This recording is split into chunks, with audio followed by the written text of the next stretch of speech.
In ancient Mesopotamia, when a woman was about to give birth, the family placed a figure in the room. Not a benevolent god. Not a symbol of good luck. A demon. The king of evil demons, to be precise. And they put it there because it was the most terrifying thing they knew. That logic, using evil to fight evil, is at the core of everything surrounding Pazuzu. It is one of the strangest and most coherent ideas of the ancient Near East.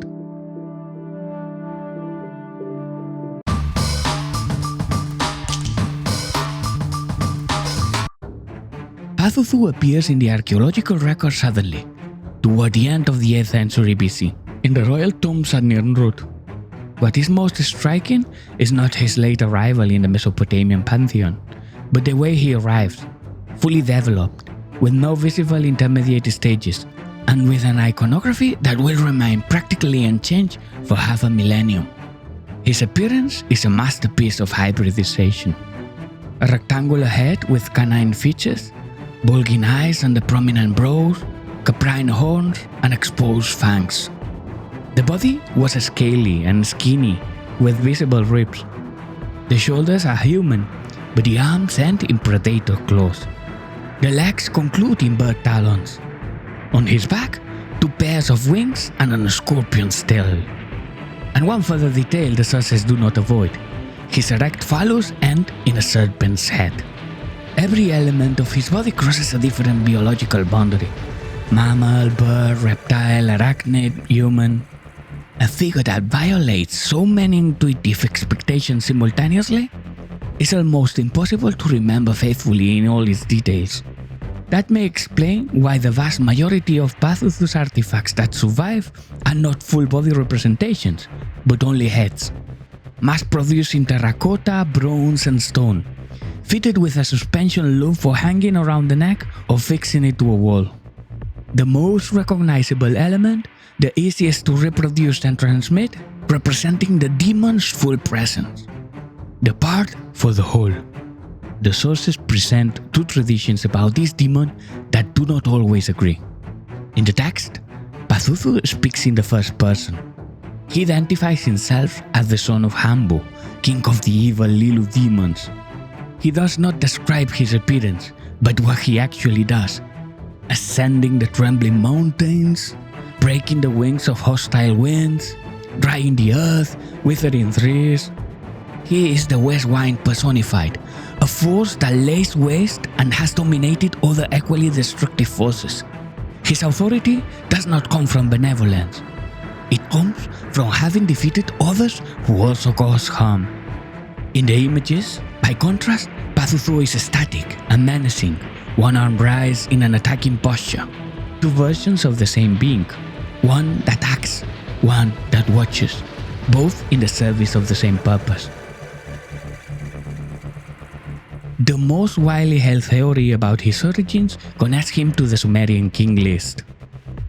Scholars such as Eka Fram and Franz Wingerman have proposed that Pazuzu's father, Hambu, is a demonized version of Ambu, a historical or legendary king of Mari from the 3rd millennium BC. His successor on the list, Bathi, may be the linguistic origin of the name Pazuzu itself. An ancient Babylonian text describes a god named Bathi, son of Enki, sent to dwell in the mountains, which agrees exactly with Pazuzu's self-description in the incantations. If this hypothesis is correct, Pazuzu would be the result of 2,000 years of transformation. A legendary king turned first into a semi-divine figure, then into a demon, and finally into a protector. There is also connection with Egypt that the specialists have not been able to know. The dwarf god Bes, protector of women in labor and newborns, shares striking iconographic features with Pazuzu: an animal tail, emphasized sexual attributes, hands raised in a protective posture, and even wings in some representations. At the Neo-Assyrian sites such as Fort Shalmaneser and Nimrud, Pazuzu heads have been found in direct proximity to Bes amulets and Egyptian scarabs. Whether there was a direct borrowing, shared influence from the Levant, or simply functional convergence is something the academic debate has not resolved. What is clear is that both figures represent the same strategy. Placed at the entrance to the home, a presence so intimidating that demons would rather not come in. Pazuzu's main adversary was Lamashtu, a force that obeyed no god, that had been expelled from heaven for her acts, and that had a specific target: pregnant women and newborns. She slipped through cracks, entered through windows like smoke, and attacked those who could not defend themselves. Against Lamashtu, the major gods such as Ea or Marduk were the official response. But in the practice of the first millennium BC, the most widespread answer was Pazuzu. Not a god, but a demon. The argument was simple: to confront a force that does not respect the rules of cosmic order, you need something that does not entirely respect them either. Something that speaks her language. On the amulets, the confrontation is represented visually with a precision the texts do not always match. Pazuzu appears on the reverse of Lamashtu plagues, his head peering over the upper edge, staring directly at the demoness. In other pieces, he stands beside her in an attacking posture, arm raised, pushing her back toward the underworld. It is not a representation of victory.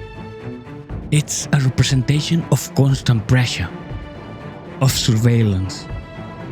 That scrutiny had a very precise ritual mechanics that specialists had been able to identify in two standard incantations operating in a complementary way. The first, incantation A, is written in the first person in Pazuzu's own voice.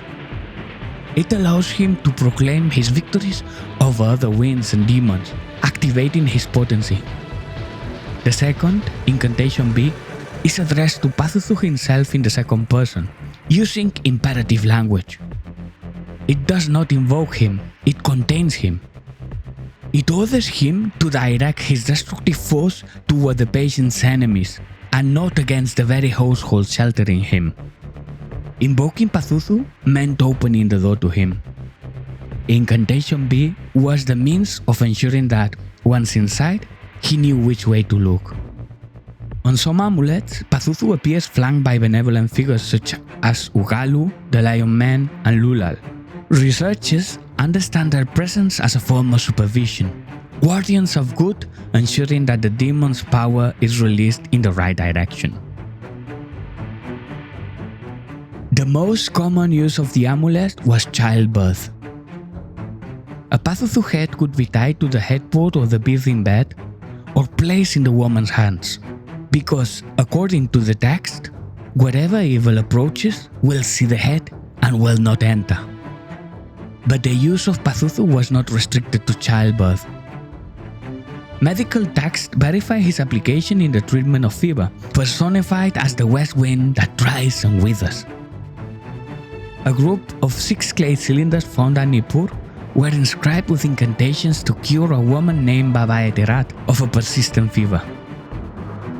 The detailed instructions specify that the cylinder had to be made from canal clay. The formulas inscribed, the object threaded with lapis lazuli stones and placed around the patient's neck. Pazuzu's protection was durable by design. Unlike many Mesopotamian ritual figures created specifically to be destroyed at the end of a single rite, Pazuzu amulets were meant to remain. In the house, on the body, in the room. A constant presence, not an isolated act. It was evil against evil in its most practical form. The gods were not asked to eliminate the danger. A greater danger was hired to do the job. From the royal tombs of Nimrud to the most modern households of Babylon and Assyria, through sites across the Levant and as far as the Greek island of Samos, Pazuzu artifact crossed cultural boundaries for centuries. His logic was exportable because the fear he answered was a universal. The vulnerability of those about to be born and of those who care for them.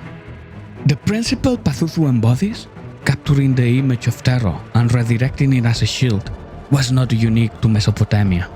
We have already explored the Gorgons, whose petrifying gaze was captured in the Gorgonation and placed on shields, temples and doorways so that it would kill on behalf of whoever carried it. To cultures, to demons, the same answer to the same question. How do you protect yourself from something you cannot defeat? By putting it on your side.